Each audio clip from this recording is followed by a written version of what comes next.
4:47 every morning. Not 4:45, not 4:50, 4:47. I've tracked it. I have a spreadsheet, sleep log, column C, wake time, going back to January of 2021, 1,912 entries. 4:47 appears in 1,604 of them, 83.9%. The remaining 16% are between 4:43 and 4:51. The standard deviation is 1.7 minutes.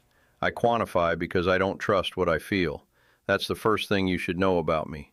The second thing is that I'm sitting at the kitchen counter in an apartment I've lived in for 6 years and haven't decorated.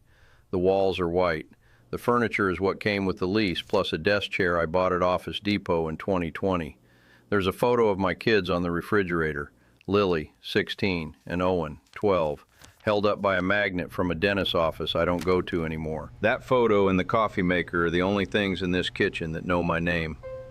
I was the chief actuary of the Great Plains Life Insurance Company, Kansas City, Missouri. 340,000 policyholders. I built mortality tables for 23 years.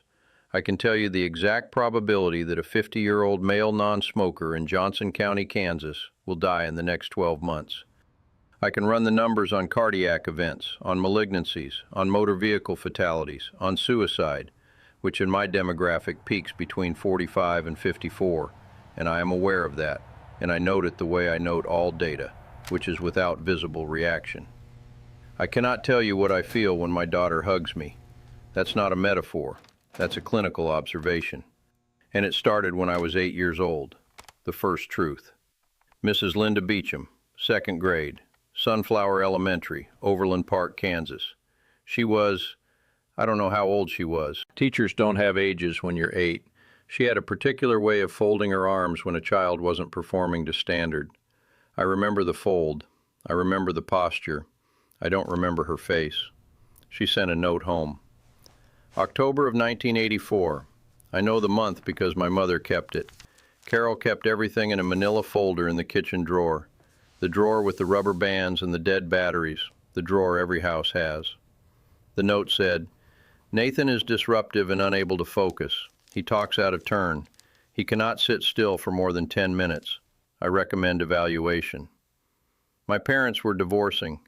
My father, Roger, had moved to Wichita in August. He was gone before the school year started.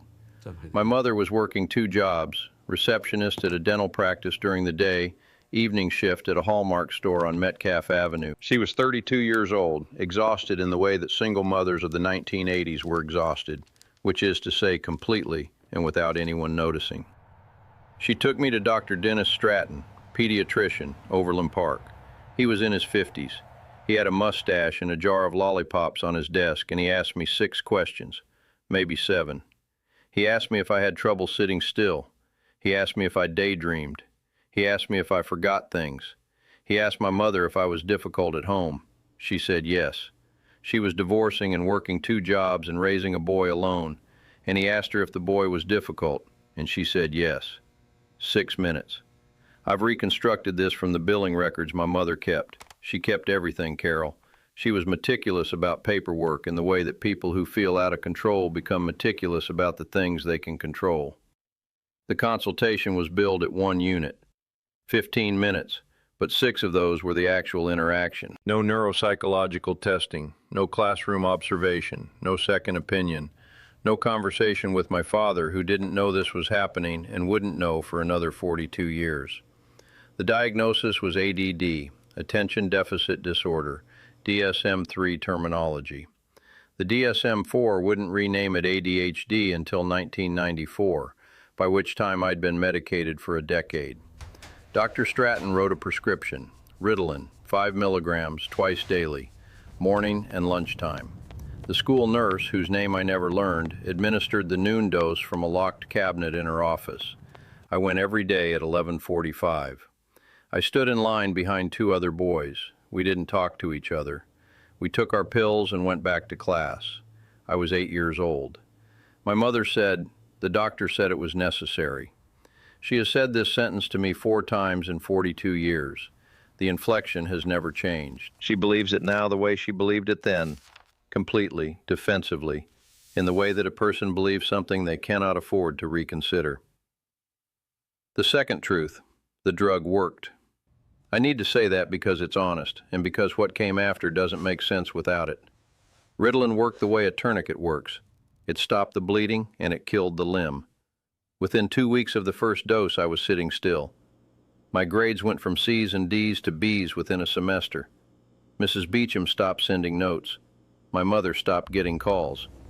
The system that had identified me as a problem stopped being bothered by me, which is what systems do when you make the problem invisible.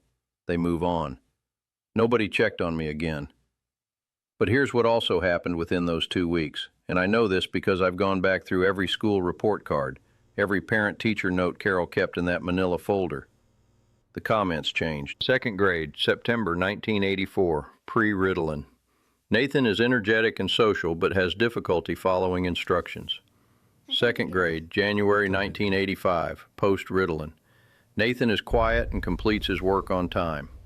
That's it. Quiet and completes his work on time. That was the new Nathan. The system got what it wanted.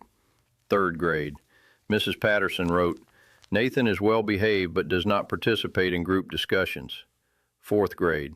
Nathan completes all assignments but seems withdrawn. Fifth grade. Nathan has no behavioral issues. Sixth grade. My homeroom teacher, whose name I've lost, wrote nothing at all. Just checked the boxes. Satisfactory, satisfactory, satisfactory. Do you know what it's like to read your own childhood and watch a person disappear? I drew. Before the Ritalin, I drew constantly. Dragons, spaceships, robots, my mother smiling. I have the notebook. It's in the bottom drawer of my desk. 34 pages, third grade, 1985. The last year the drawings have any life in them. After that, the pages get sparse. By fifth grade, I'd stopped entirely. The dragons went away. The colors went flat. Not because anyone told me to stop, because the part of my brain that wanted to draw had been rerouted, reassigned. Whatever methylphenidate does to a developing prefrontal cortex, whatever it does to the dopamine pathways of a 9-year-old whose dopamine was fine to begin with, it took the wanting. Not the ability, the wanting. I can still draw. I tried once, in 2019 after the divorce. I sat down with a sketchbook and a pencil and I drew a box. A perfect box. Straight lines, accurate proportions, no life in it. No reason for it to exist. I put the pencil down and I didn't pick it up again. Dr. Stratton never reevaluated, not once, in 14 years. The prescription renewed every 3 months like a utility bill. My mother picked it up at the Walgreens on 95th Street, and later, when I was old enough to drive, I picked it up myself. And the pharmacist, a woman named Gloria, short gray hair, bifocals on a chain, she never said anything. She filled it. She smiled. She said, "Have a nice day." By high school, the dosage was Ritalin SR, 20 milligrams, twice daily, 40 milligrams a day. Dr. Stratton moved me to the sustained release formulation without, I'm looking at the records right now, Carol gave me the folder in 2022, without a single note explaining the rationale. Just a new prescription form, same doctor, same diagnosis from 1984, same 6-minute evaluation performed when I was 8, still governing the chemistry of my brain when I was 17. My peers called me robot. That was the word. Not mean-spirited exactly, more observational. Nathan the robot. He gets A's. He doesn't laugh at the right times. He doesn't get angry. He doesn't flirt. He doesn't cry. He shows up, he does the work, he goes home. Robot. I didn't know they were describing a side effect. I thought they were describing me. I went to the University of Kansas, actuarial science. It was a natural fit. A discipline that converts human life into numerical probability, performed by a person who had been chemically trained to experience life as numerical probability. I was good at it. I was very good at it. I graduated magna cum laude. I passed the first 2 actuarial exams before I finished my degree. The Ritalin continued through college. The campus health center renewed the prescription based on my existing records. They didn't question it. Nobody questioned it. I was a high-performing student on a medication that had been prescribed by a doctor, and the system doesn't interrogate success. It interrogates failure. I was not failing. I was 22 when I stopped, not by choice. My mother's insurance dropped me after graduation. 1998, pre-ACA, you lost coverage at 22. I couldn't afford the prescription out of pocket. I went cold turkey in June of 1998. 14 years, 8 to 22, every day, every single day. The third truth, the withdrawal wasn't physical, not in the way you'd expect. No seizures, no tremors. Methylphenidate doesn't do that. What it does, what 14 years of it does to a brain that started taking it before it finished developing, is leave a silence. I lay in my apartment in Lawrence for 6 months, not in bed. I got up, I went to my entry-level actuarial job at Great Plains Life. I performed adequately. I drove home. But inside there was a silence I had never experienced. Not peace, not calm. A silence like a room where the furniture has been removed and no one told you it was happening.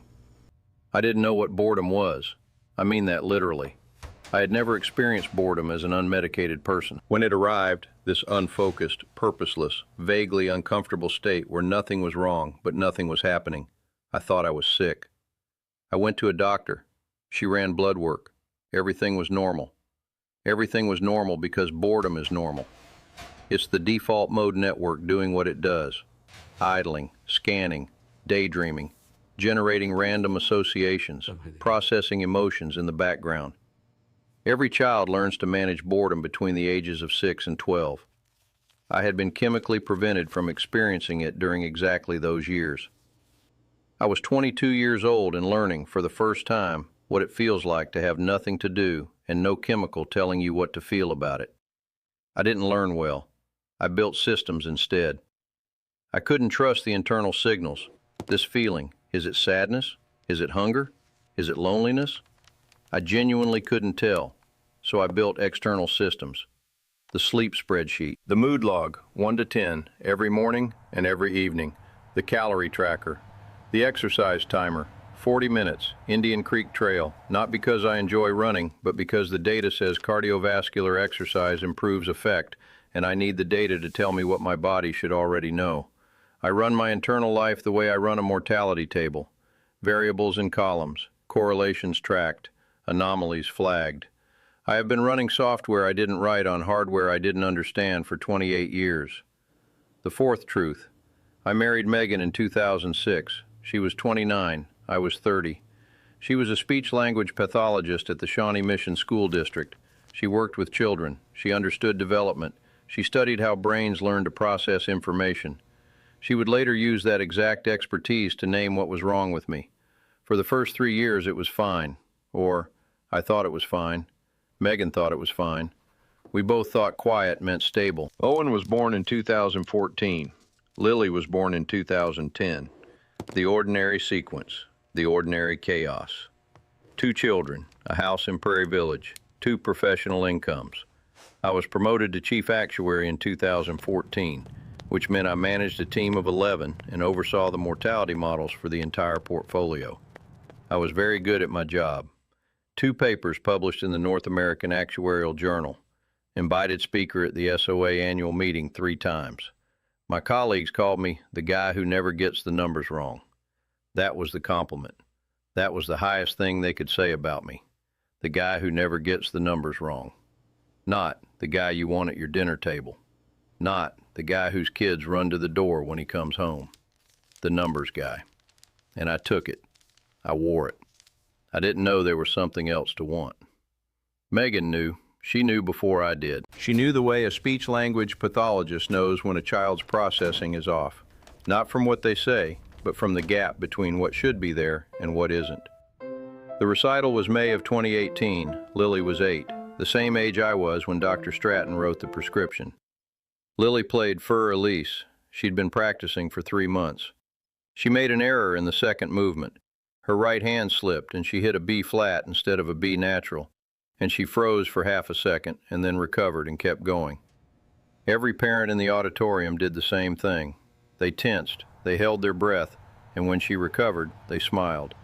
Some of them laughed softly. One father in the row behind me whispered, "Atta girl." I sat still. Not because I was controlling a reaction, not because I was choosing to be composed. I sat still because the signal, The thing that should have traveled from my eyes to my temporal lobe to my limbic system and produced the appropriate cascade of warmth and pride and tender anxiety, that signal was delayed, or diminished, or absent. I don't know which. I felt something, I think. Something happened inside my chest. But by the time I could locate it and name it, the moment was gone. Lily had finished. Everyone was clapping. Megan was clapping. And Megan turned to look at me, and whatever she saw on my face, or didn't see, she stopped clapping. She didn't say anything then. She said it 7 months later in the therapist's office. I didn't marry a person. I married a spreadsheet. You calculate everything and feel nothing. She said it calmly. She'd had 7 months to find the words. The therapist, Dr. Rachel Ong, 46, Prairie Village, wrote something down. I watched her write it. I thought, she should document that. The divorce was final in 2020. Megan got the house. I moved to Lenexa. 2-bedroom apartment, same complex since then. I see Lily and Owen on alternating weeks, even-numbered weeks. They have a room here. Lily sleeps in it. Owen sleeps in it. Neither of them has put anything on the walls. The fifth truth. I am 50 years old. I have been off Ritalin for 28 years. The drug has been out of my system for longer than it was in it, and the damage is permanent. The neuropsychologist I saw in 2021, Dr. Miriam Goss, 61, University of Kansas Medical Center, ran a full battery, 8 hours across 2 days. She was thorough in a way Dr. Stratton never was. She tested attention, memory, language, executive function, processing speed, all within normal limits, above average in several domains. Then she tested emotional processing. She showed me photographs, faces, the standard battery, Ekman faces, the ones with prototypical expressions, anger, fear, sadness, disgust, happiness, surprise, contempt. My accuracy was normal. I could identify the emotions, I could label them correctly, but the reaction time was off. 2 to 3 seconds slower than the normative mean, consistently, across all categories. I could see the face, I could name the emotion, but the internal registration, the part where your body responds, where your chest tightens or your stomach drops or your eyes get warm, that part arrived late, like a translator working in a language they learned from textbooks instead of conversation. Dr. Goss called it partial functional alexithymia, not the absence of emotion, the inability to identify and describe one's own emotions in real time. A processing delay between stimulus and felt response that may or may not be permanent, may or may not be attributable to 14 years of methylphenidate exposure during critical neurodevelopmental windows, may or may not improve with targeted therapeutic intervention, may or may not.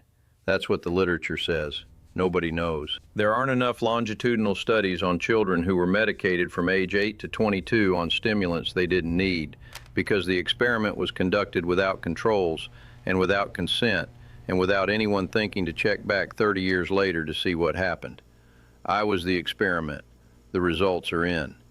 And there's no column in the mortality table for what they found. I think about Mrs. Beecham's note, disruptive and unable to focus. I think about what that sentence actually described, an 8-year-old boy whose father had just moved to Wichita, whose mother was working 2 jobs, whose household had collapsed. A boy who was talking out of turn because no one at home was listening. A boy who couldn't sit still because his body was full of something it didn't have a name for. A boy who was, by every reasonable interpretation, reacting normally to an abnormal situation. And the system's response was to medicate the reaction, to suppress the signal, to make the boy quiet and compliant so the system could continue functioning without interruption. Dr. Stratton is retired now, has been since 2003. I looked him up in 2022. He's 81 years old, living in Scottsdale, Arizona. I don't know if he remembers me. I have no way to know how many children he prescribed Ritalin to in the 1980s. Hundreds, probably. The diagnostic rate was exploding. By 1998, ADHD diagnoses in the United States had gone from 900,000 to nearly 5 million. Ritalin was the first-line treatment. 6-minute evaluations were the standard of care. The standard of care was 6 minutes. I don't know how to be angry at him. I've tried. It's hard to locate the anger, which is its own kind of irony. The fact that the drug he prescribed made it permanently difficult for me to access the anger I should feel about the drug he prescribed. My mother says the doctor said it was necessary. My mother is 74 years old. She lives alone in Overland Park. We have dinner on the second Sunday of every month. She makes pot roast. We talk about Lily and Owen. We don't talk about the Manila folder, or Dr. Stratton, or the Walgreens on 95th Street. We've never talked about it, not in a real way, not in a way that has consequences. My father is 76. He lives in Wichita. He didn't know I was medicated until 2022. He left before the prescription. He called me when I told him. He was quiet for a long time on the phone. Then he said, "I should have been there." That was the whole conversation. The pill organizer is on the counter, right there, next to the coffee maker. It's the 7-day kind. S, M, T, W, T, F, S. Each compartment with a little snap lid. All 7 compartments are empty. They've been empty since I bought it. I bought it in 2001, 3 years after I stopped taking Ritalin. I walked into the Walgreens, not the one on 95th, the different one. I'd started going to a different one, and I bought a pill organizer. I didn't need one. I wasn't taking anything. I brought it home and I put it on the counter, and I've moved it between 3 apartments over 23 years. I don't take anything. The compartments are empty. I don't know why I keep it. I've thought about this. I've tried to run the analysis. The data doesn't support a conclusion. It's just there, empty, waiting for something that isn't coming back. Lily was here last Tuesday, even-numbered week. She was doing homework at this counter, calculus, which she's good at, better than I was at 16, though I've never told her that because the thought arrives, and by the time I've processed it into something I could say out loud, she's moved on to the next problem. She looked at the pill organizer and she said, "Dad, why do you have this if it's always empty?" I said, "I don't know." She said, "That's kind of sad." She said it the way 16-year-olds say things, without cruelty, without calculation, just the observation, unfiltered, arriving at the speed that observations are supposed to arrive. I processed it later, around 11 p.m., lying in bed. The feeling arrived 2 hours and 40 minutes after she said it. Kind of sad. There's a notebook in the bottom drawer, dragons and spaceships and a portrait of my mother smiling. 34 pages, 3rd grade, 1985. The lines are messy. The proportions are wrong. The dragon's wings are too big and one eye is larger than the other, and the colors run outside the lines. It's the most alive thing I've ever made. I was 9. The Ritalin had been in my system for a year. The drawings stop after page 34. The rest of the notebook is blank. I never filled it. I keep it in the same drawer as the tax returns and the divorce decree. I don't look at it. I don't throw it away. It's filed. 4:52. 5 minutes since I sat down. The microwave clock glows green across the counter. The refrigerator hums. Outside, somewhere on I-435, a truck is downshifting. Then silence. The particular silence of a Kansas suburb at 4:52 in the morning, when the only people awake are the ones whose bodies won't let them sleep and the ones who never learned how to want anything enough to stay in bed for it. I built mortality tables for 23 years. 340,000 lives, reduced to probability curves. Age, sex, smoking status, BMI, blood pressure, family history, zip code, occupation, cholesterol. Every variable that predicts when a human body will stop functioning. I accounted for everything. I was the guy who never got the numbers wrong. There is no variable for 14 years of methylphenidate on a developing brain starting at age 8. There is no column for a 6-minute diagnosis that governed the chemistry of a childhood. There is no actuarial model that calculates the cost of learning to feel at 22 instead of 6. I can tell you with 97.3% confidence whether a 50-year-old man in this zip code will survive the next decade. I cannot tell you what I felt at my daughter's piano recital. I don't know how to end this. I don't know what the conclusion is. The data is inconclusive. The study was never designed properly. No control group, no informed consent, no follow-up protocol. One pediatrician, one prescription pad, one overwhelmed mother, one 8-year-old boy who couldn't sit still because his father had just left and nobody thought to ask if maybe that was the reason. The microwave says 4:58. Lily will be here Saturday, even numbered week. She'll sit at this counter and do her homework, and I'll sit across from her and try to feel the right thing at the right time. Sometimes I will. Mostly I won't. She'll look at the empty pill organizer, and she won't ask about it again, because she already asked, and the answer was, I don't know. And she's 16, and she understood that I don't know was the truest thing I've said in this kitchen. The notebook is in the drawer. The dragons are still there, one eye bigger than the other, wings too large. I was 9. The colors ran outside the lines. I don't know if that boy is still in here somewhere, or if the drug.